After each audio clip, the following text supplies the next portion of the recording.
Okay, and just a quick plug, if you've not yet gotten a chance to get your copy of the 10 really dumb mistakes that very smart couples make, please avail yourself. Go to shmooze.com, please get yourself a copy. Highly, highly recommended. I made all the 10 really dumb mistakes myself just to make sure that they really worked, and they really do. They are really dumb, and I could vouch for that. If you're not so comfortable reading, we have the video book also. The video book plays the videos. I'll make a plug at the end for them also. But please avail yourself of them. They are on the shmooze.com. You can get them there. I highly, highly recommend it. I think you'll find it very beneficial. Okay, so tonight's Chabura, the Chabura name is Matzah or Motza. And tonight's session is how to fall in love with your wife and how to stay in love with your wife.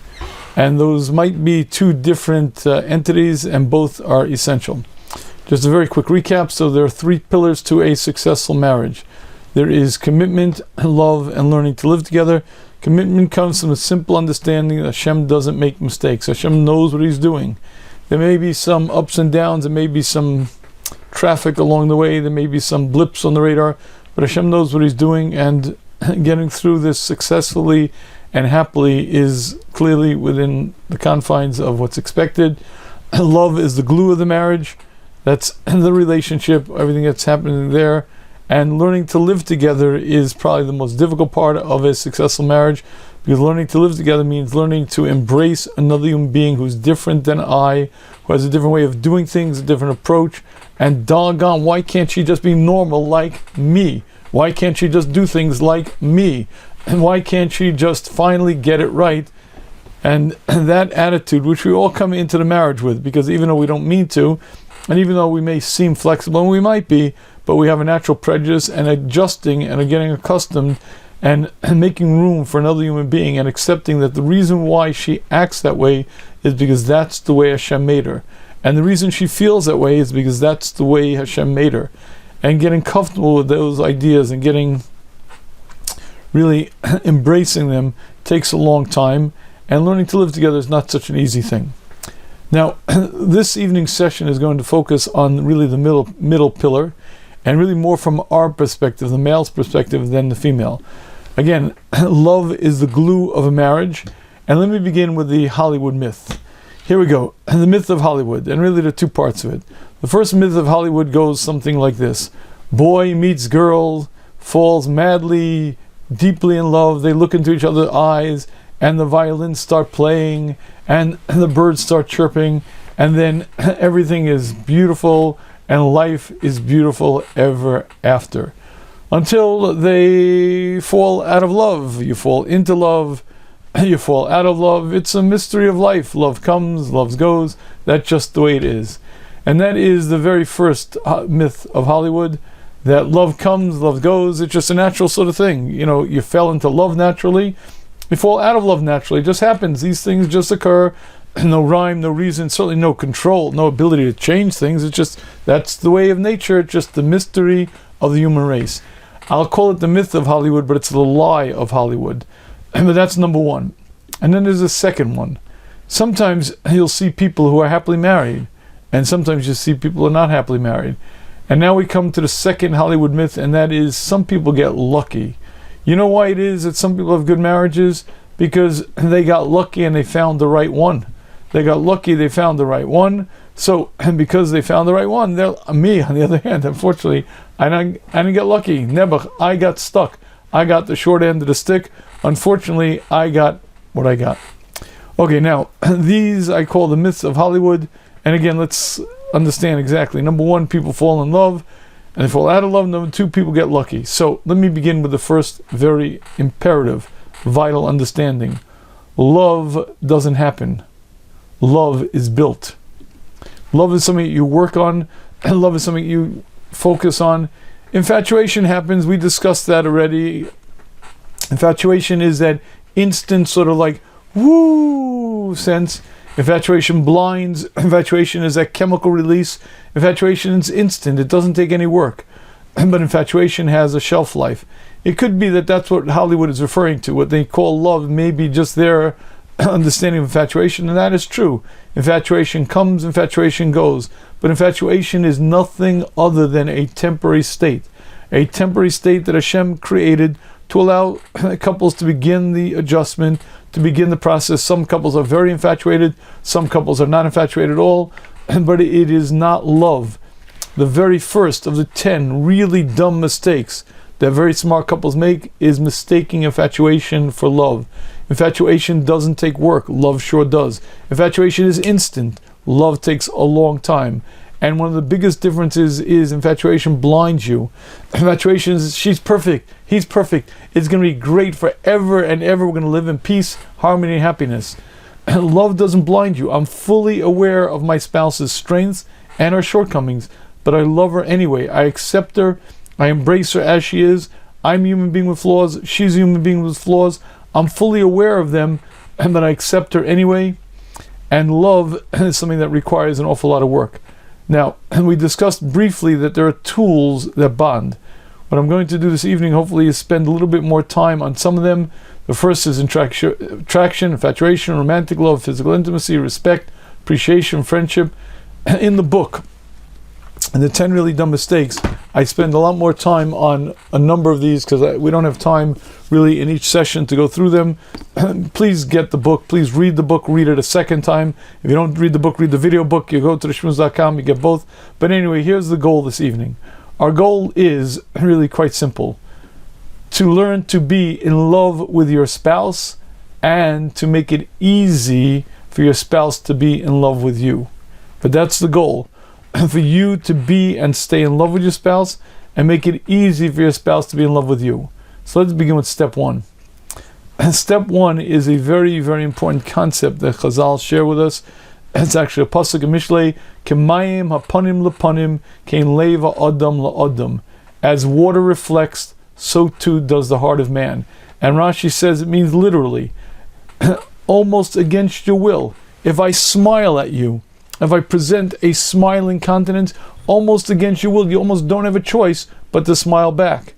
And the opposite, if I frown, if I give you a dirty look, you almost don't have free will any longer, but you'll reflect back. Whatever I put out to you, you're going to reflect back. Kamayim panim lepanim, like water reflects, so too does the human heart. And this is a tremendous, tremendous concept. I either like or dislike you, oftentimes based simply on your feelings towards me. If I see that you like me, I like you. If I see that you don't like me, I don't like you. And this is what I call the mirror of the relationship. Every relationship, but especially marriage, is a mirror. What you put into the mirror, you're going to get back. If you're giving acceptance, embracing, love, if you're being a good friend, if you're being supportive, that's what you're going to get back. And every time you interact with your spouse, it is exactly that. It reflects back and forth. And I cannot tell you how many times guys or women say to me, she's such a bleepity bleep, he's such a blah, blah, blah. And I just would beg for them to look in the mirror that they're looking into. I know he's a narcissist and he's self-centered, and but what face are you putting into that mirror? How polite, how sweet, how nice are you? And I guarantee there's plenty of blame to go around, but this is the concept. And whatever you put into that mirror is what you get back. And if you would like to be happily married, you're going to try your best to put in a smiling face, a happy face, and you're going to try to treat your wife as well as you can. And gentlemen, let me make it very clear.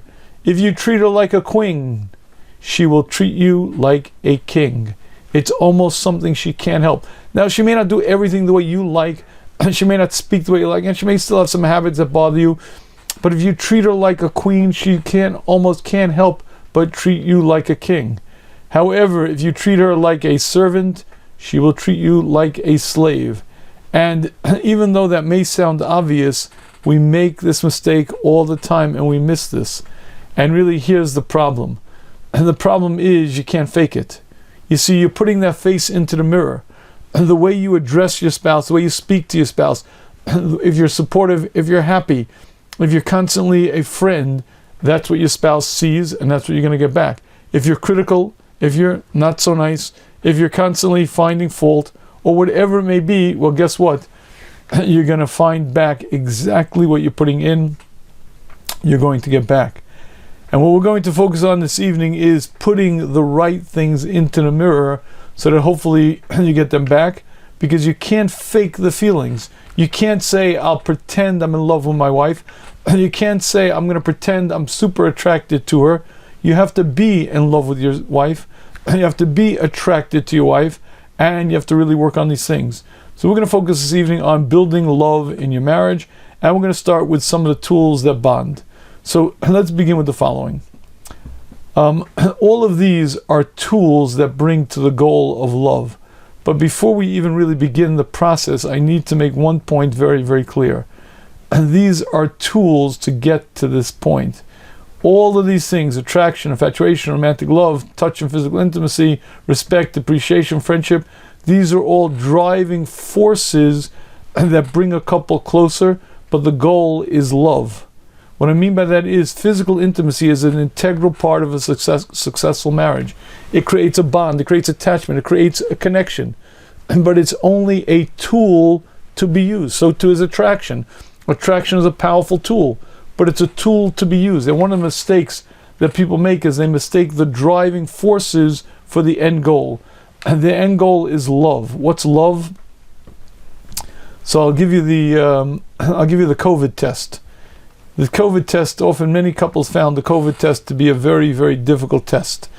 And I don't mean the COVID test that you went to the urgent care for. I mean the COVID test when you were locked into very small quarters with your spouse. And for many people it's very difficult, and I'd like to share with you, my wife and we had a great time. Do you know what it's like to be with your best friend and no one else there, and you're alone? And it was a pleasure. It was great. It was wonderful. Now, gentlemen, let me be very clear. We are married now, Baruch Hashem, 36 years. At that point, I guess maybe 35 years, 34 years, whatever it may be. And it was a lot of work, an awful lot of work to get there. And I don't know if I would have had the same response had I been after the first 5 years or 10 years of marriage. But I can tell you, once you get the hang of this, and once you know what you're doing, it's your best friend that you're spending all day with. It's your best friend that you're with. You're supportive, you care about her, you want to help her, and she wants to help you, and it's a beautiful, beautiful, harmonious relationship. That's the COVID test, and that's to be alone with your best friend, and it's something that requires a lot of work. So, and before we work on the tools that bond, I want to ask this very, very important question. All of these tools are goals to get to something called love. The question is, what is love? What is love? Now, everybody kind of recognizes it when you see it, but if I ask you to define it, if I ask you to tell me what it is, I think very few people can define it. As a matter of fact, I'll show you what's interestingly almost a contradiction. We spoke a lot about using romantic love. It's a husband's job. A husband's responsible to romance his wife. I said it again and again, and I probably should say it again now because I can't say it enough times. Gentlemen, you will be so much happier. Your marriage will be so much better. Your life will be so much improved if you'll just focus on romancing your wife. That means it's your job to buy the love notes, the gifts, the cards, your job to plan the date, your job to plan the mini vacations. It's your job to let your wife know in word, deed, and action that you cherish her, that you love her, but you have to be romantic. You have to do all the things you have to do, and you really have to write love notes. If you have to go to ChatGPT to get it written for you, do it. But just make sure that you do it. It is your responsibility to romance your wife. But gentlemen, this is the point. Romantic love is a tool. It's not the end goal. The husband is responsible to do it, but I'd like to show you the difference between romantic love and real love. Romantic love is possessive. Possessive means you are to me and to no one else. Almost by definition, romantic love is extremely, extremely possessive. Now make no mistake, it's good, proper, and holy, and it's a very important tool to be used, but it's almost the opposite of love. You see, love is I want to give, I want to share, I want to take care of. Romantic love may lead to that, but romantic love is possessive. No one else can have her. She's mine. I want her. And again, it's a proper tool to use. It's a great tool to use, and please use it, but understand that it's a driving force. It's a tool. It's not the end goal. The end goal is actual love. And what that means in plain language is a deep, real connection. But before we really clearly define what love is, we need to understand what it isn't. And let me begin with a very, very important observation. It's a pasuk that we often say, but it's very, very misunderstood. Ve'ahavata l'reacha kamocha. You should love your neighbor as you do yourself. Now forget the real pashup shot in the pasuk. I want to make a very important observation. Ve'ahavata l'reacha kamocha. I don't know who I heard this in name of, but whoever said this is a gon, and it's a beautiful, beautiful concept. Love your neighbor like yourself. Almost as much as you love yourself, you should love your neighbor. Meaning, it's a given that you love you. Of course, you love yourself. I want you to love your neighbor as much as you do yourself. Maybe as much, maybe close to as much. But the point is, it's a given that you love yourself. And gentlemen, listen very carefully to what I'm saying to you. Self-love is the basis of psychological health. Self-love is a prerequisite for all relationships. And the only way you could have self-love is if you have self-acceptance. And it is your responsibility to love yourself, to accept yourself, and it's your responsibility to work on that. And what I mean in plain simple language is, marriage is an institution, but it's not a hospital. Marriage will not cure all that ails you. A lot of people in the single say, okay, great, I'll get married and all my problems will disappear. Marriage will not cure depression, OCD, anxiety, low self-esteem, poor self-image. There's only one thing in the world that marriage will cure. That only thing is being single. The one and only thing that marriage cures is being single. But other than that, nothing else. And this is the point. Your mental health is your responsibility. And if you come into the marriage with stuff, it's your responsibility to take care of that stuff. And don't go blaming it on your spouse. And don't go saying, if she was better, it'd be great. If it's not the point. And again, many times I've dealt with couples where I'll say to both of them, this is not a you problem. It's a he problem or she problem. And this has nothing to do with the marriage. I mean, it affects the marriage in a very real way, but it's not a marital issue. It's a you issue. And it is your responsibility to take care of your mental health, your responsibility to deal with your issues, your stuff, and you have to show up as the best version of you as you can. It's after you love yourself, that's when you can begin working on the concept of loving someone else. But let's return to that issue. What is love? What is it? So, obviously, love is an inner condition. It's a feeling. It's an inner sense. But how do you define it? So let's begin with some observations about love that may help us understand what it is. If you see a mother with a newborn baby, you very well know that the mother is deeply concerned for the good of the baby. Now, you probably know that the mother loves the baby. The mother might give up everything for the baby, certainly her sleep, certainly her health, maybe even her life. The mother certainly seems to be very devoted to the baby. But how do we determine if she actually loves the baby or not? Okay, so the first thing we're going to look for is how she acts towards the baby. If she feeds the baby, if she changes the baby's diaper, if she comforts the baby, if she's doing all of those things, we have the first indication that she probably loves the baby. If she's showing care for the baby, if she cares for the baby, very likely she loves the baby. But care is only one part of it. What if we see a mother who cares for the baby and then at a certain point says, you know what, I've had enough of this, I'm going to take a day off. And she's out there, she leaves the baby unattended and just goes off, wherever it may be. She plays golf, tennis, goes swimming, whatever. She leaves the baby unattended. What would you say? You would say the mother might love herself, but she sure does not love the baby. And that brings us to the second criteria of love, responsible. You see, it's not enough that I care for the baby, I'm also responsible for the good of the baby, responsible for the welfare. I feel a sense of responsibility. And there's one more aspect that's equally important. Sometimes you'll hear of parents, or maybe you know of parents, who do everything in their power to shoehorn their children into their image of what their child is supposed to be. Now, I want to be very clear. The role of a parent is to foster the good of the child. That means like a diamond in the rough, the parent is supposed to look at the child and say, what is the nature of the child? What are the tendencies of the child? How can I best bring out the best in this child? Not to form the child in an image of me, not to form the child in an image of what I think the child should be, to look at the child and ask myself the question, what are the tendencies in nature, the essence of this child? How could I bring out the best of this child? And that requires the third criteria for love, and that's respect. You see, if I respect the child as an individual, I'm asking myself, what is the best for the child?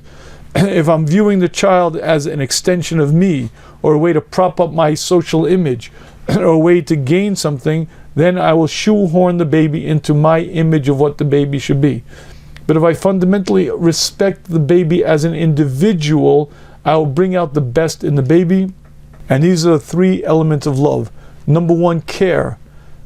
A deep sense of caring about the other person. And number two, I'm responsible for the welfare, for the good of that other person. And number three, I respect that person as an individual. Not for what I can get out of him or her, and not for what they can do for me, but I respect them as an individual. I respect them as a person. However, not all love is the same. A man may have many different relationships. A man may be a father, an uncle, a brother, a friend, a son. He has many different relationships. But marriage is a very, very unique relationship out of all of them. As much as any relationship will have love in it, the marriage has a unique kind of love. Number one, it's a pasuk in Chumash.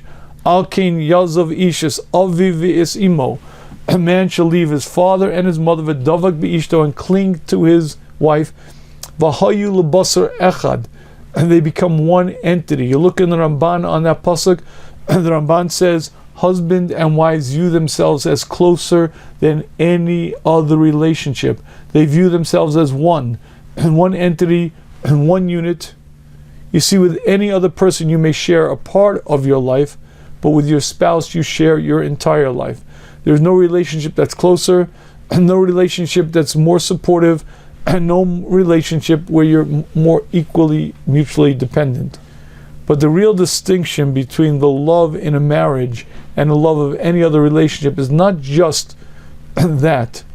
The single biggest difference is that the love is not guaranteed. Almost no matter what your parents do, you'll love your parents. Okay, there's some parents who are better, some parents aren't as good. Okay, I got it. Some children are easier to parent, some children are more difficult. Some brothers are easier to get along with, some sisters are easier, some are harder.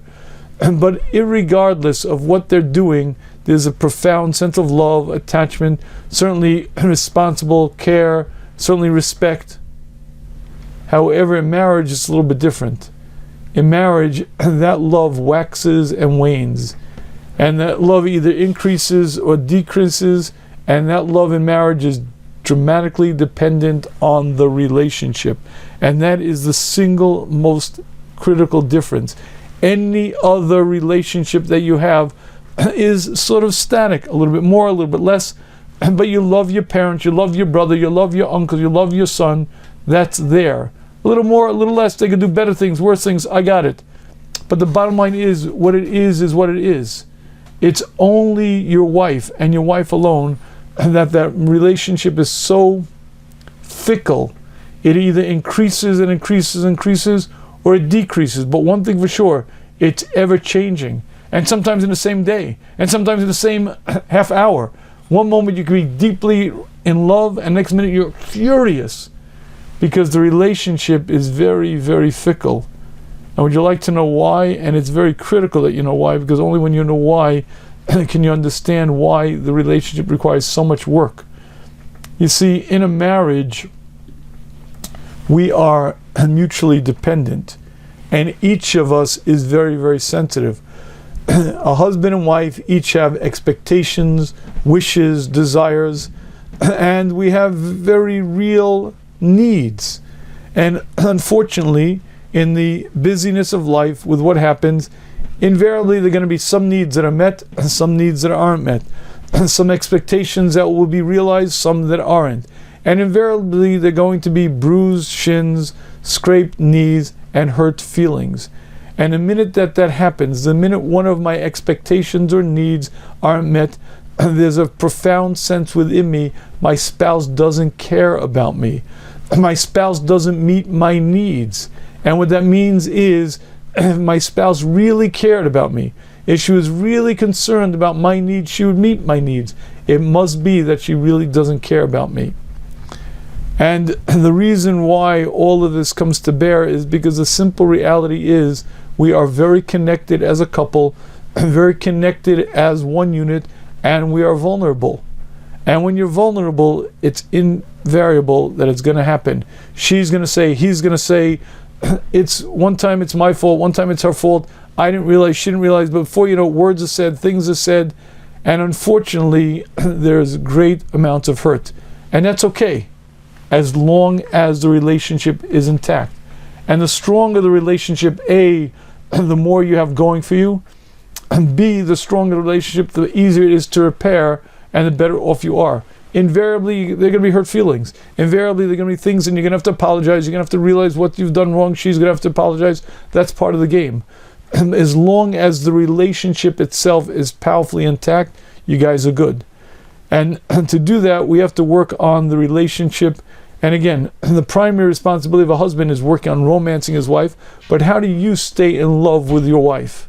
So number one, the very first tool that bonds from a male perspective is something called attraction. You should be powerfully attracted to your wife. Your wife should be beautiful to you. You should be attracted to your wife. You should feel a very real sense of being pulled towards your wife. Now, with that being said, let me share with you a story. A number of years ago, I get a call from a young man. Rabbi Shafier, can you help me? What's up? And my wife, I don't know, she's not pretty. I said, what do you mean? I don't know, her face is to this, to that. I'm just not attracted to her. I said, okay, how long you married? He said about 6 months. And I was a little curious. I mean, you dated her, right? When you were dating her, was she attractive? Yeah. When you were dating her, was her face to this, to that? No. So there was something that didn't add up, so I did a little bit more digging in, and I made the great discovery. Do you know why he didn't find his wife attractive? Because he was spending about an hour a day on his phone watching stuff that is highly inappropriate. So if you say you're not attracted to your wife, the first thing I would say to a guy is, are your eyes where they're supposed to be? And the goal here is to be attracted, to desire your wife, to lust your wife, to find your wife to be the most beautiful woman in the world. Now, hopefully you're going to say to me, how I wish that could be, but how am I going to do that? How in the world am I going to accomplish that? So let me share with you one rule, and it's only one rule when it comes to this. Rule 1, Rule 2, 1, 3, and Rule 4, because it's all one, is no outlets other than your wife. No pornography, no gazing, no fantasizing, nothing other than your wife. Well, how am I going to accomplish that? And I want to share with you a yesod that's so powerful that it can change your marriage, change your life, and make you into a happy person.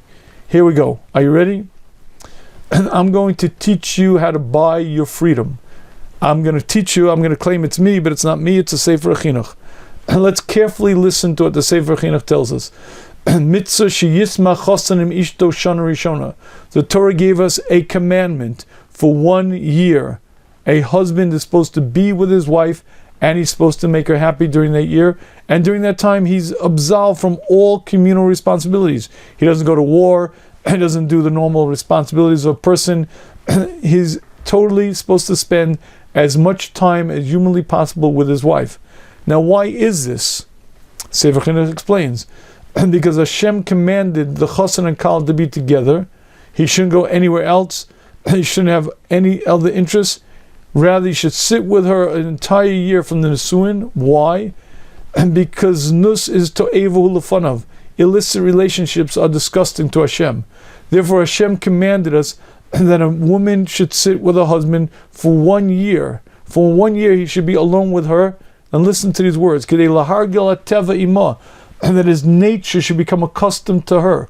And to find her to be appealing to him. and to place her image and everything that she does in his heart.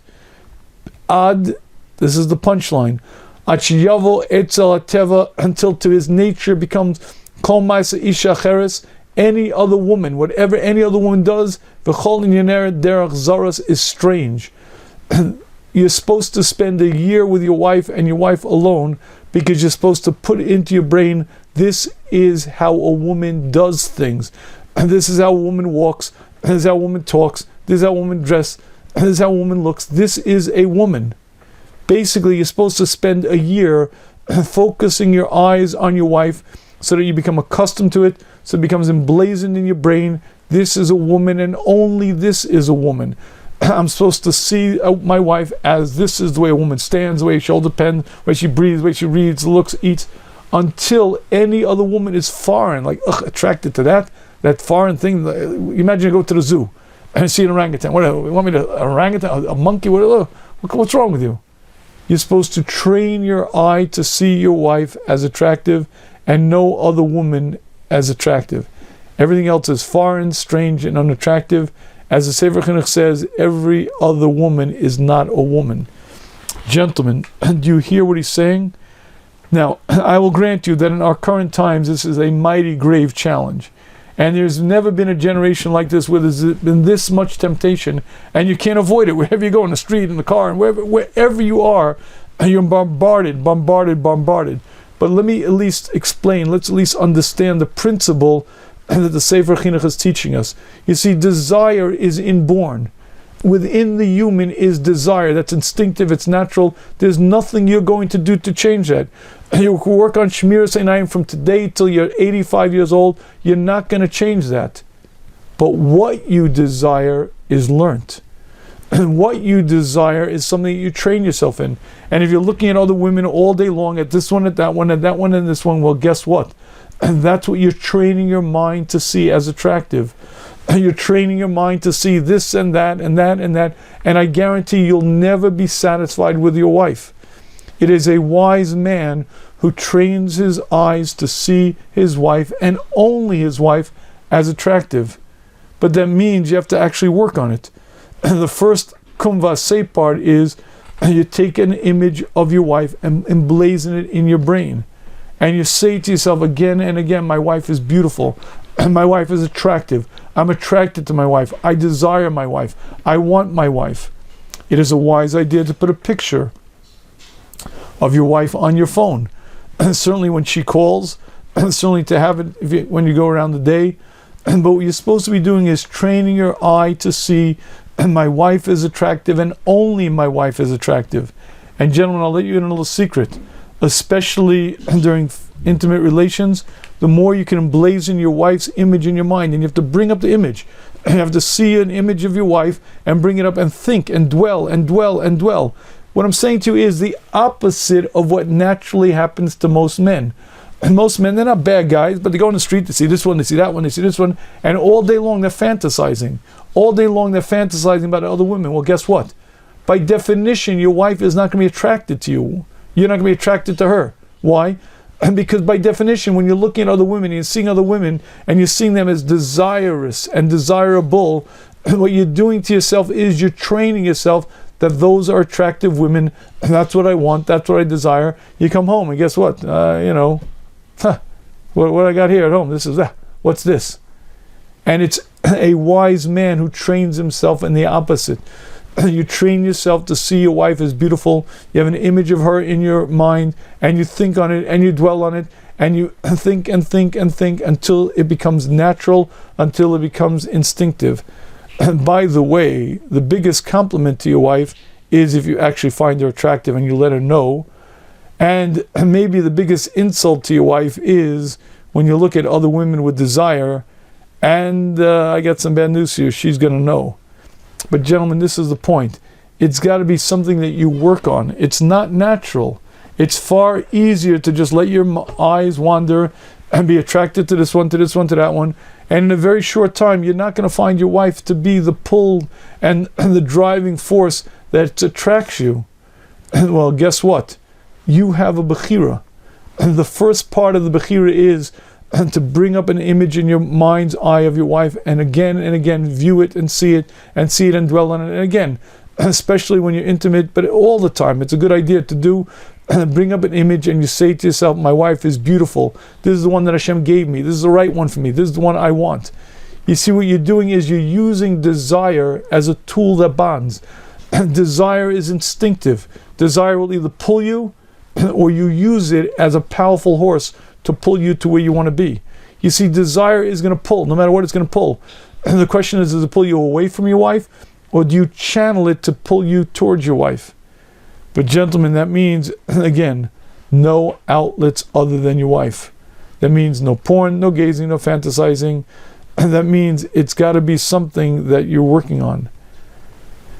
The more you focus on your wife, and I'm talking about specifically attraction, her beauty, her figure, her face, how she looks to you, the more you focus on your wife, the better your marriage will be, the happier you'll be, and the holier you'll be. Hashem doesn't want a human being not to have desire. Hashem gave us desires. The goal of the human being is to channel those desires, to marshal them, to use them like a mighty, powerful thoroughbred. Out of control, the horse races off and stampedes. But if you control the horse, you use it for your benefit, you use it for what you want it to do, it's a very powerful tool. But gentlemen, let me be very clear for a minute here. I'll give you a personal guarantee.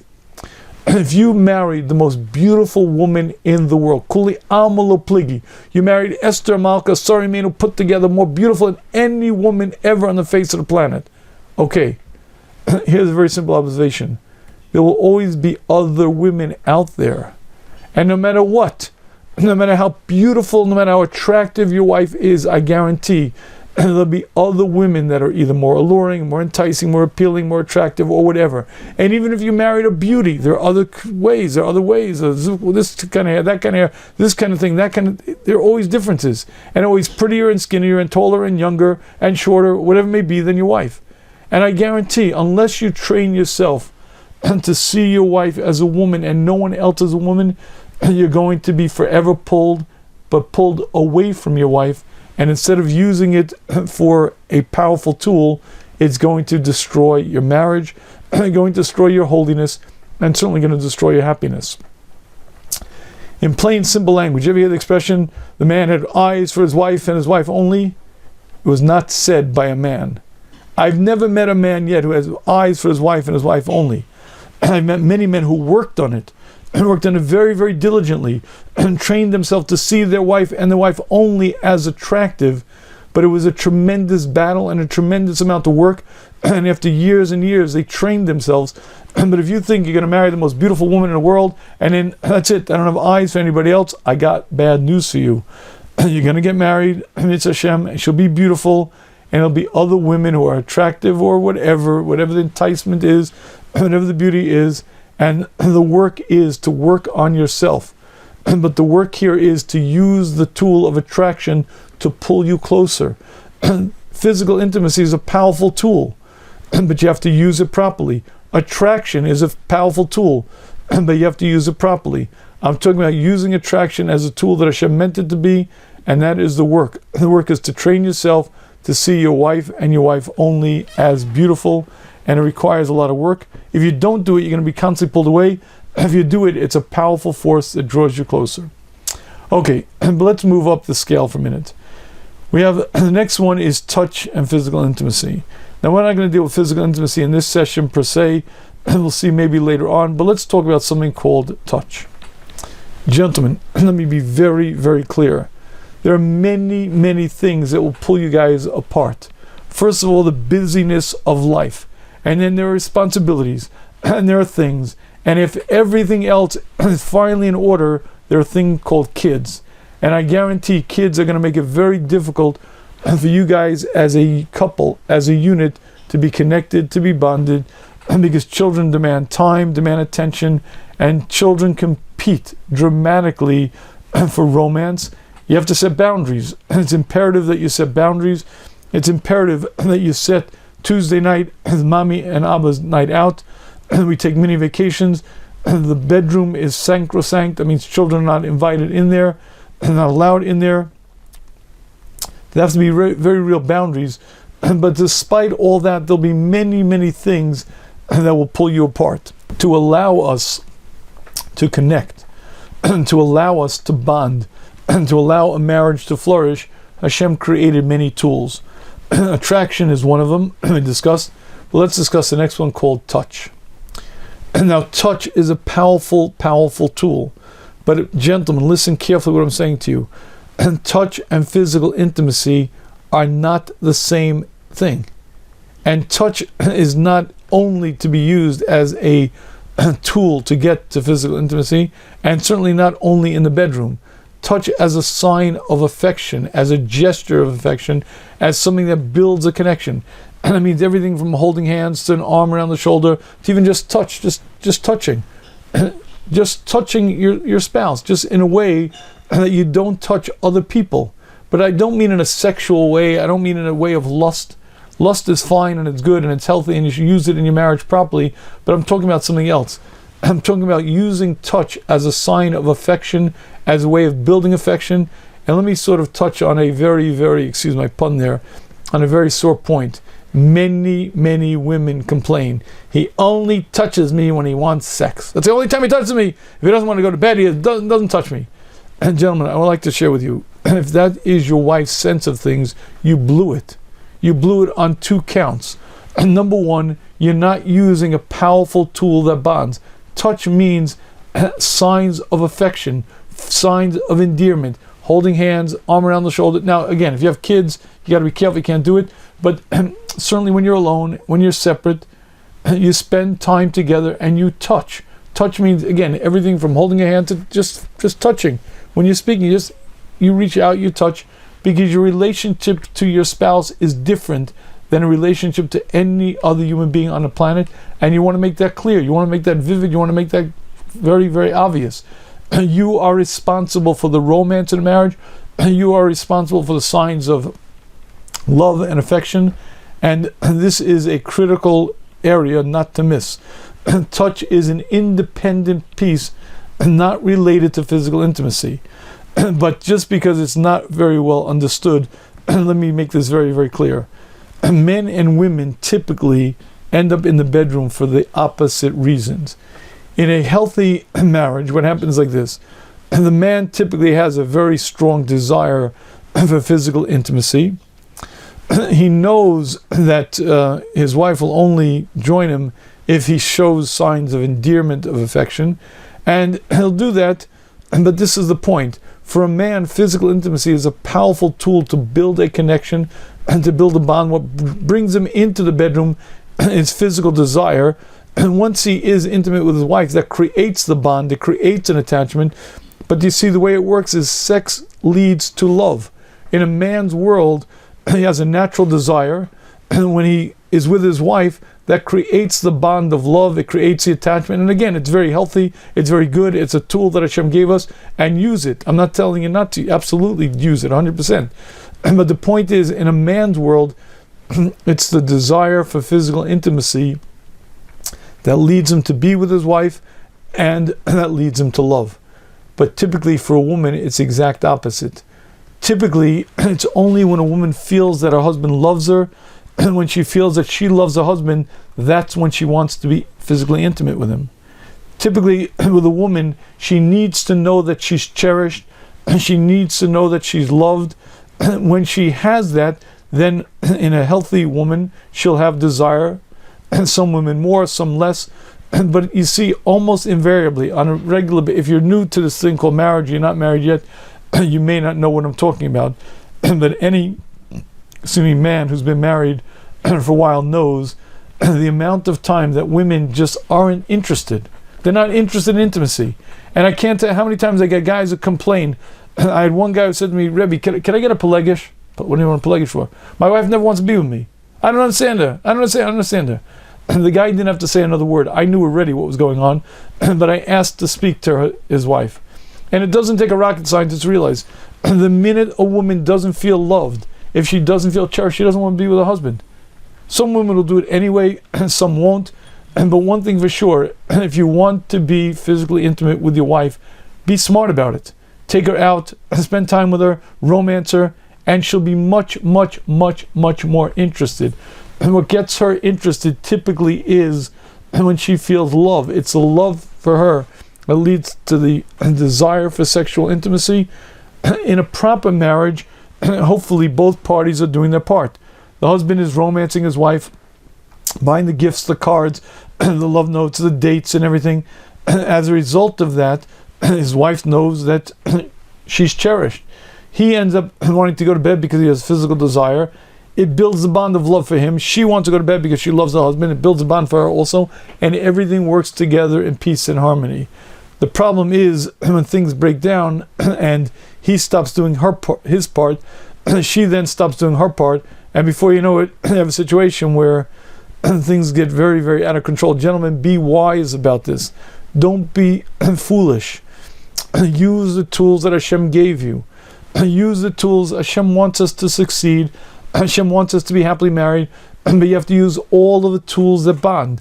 I only had a chance to go through some of them here. You go through the book, go through the video book, you'll see more of them, but you have to use all of the tools that bond. Hashem gave us many, many tools. Attraction, infatuation, romantic love, physical intimacy, respect, appreciation, friendship. You have to use all of them. Attraction is a powerful tool, but attraction means you have to learn to see your wife as beautiful, and only your wife is beautiful. It's a powerful thing that'll bring you closer to her. It's not the end goal. The end goal is love. All of these are driving forces. All of these are tools that bond.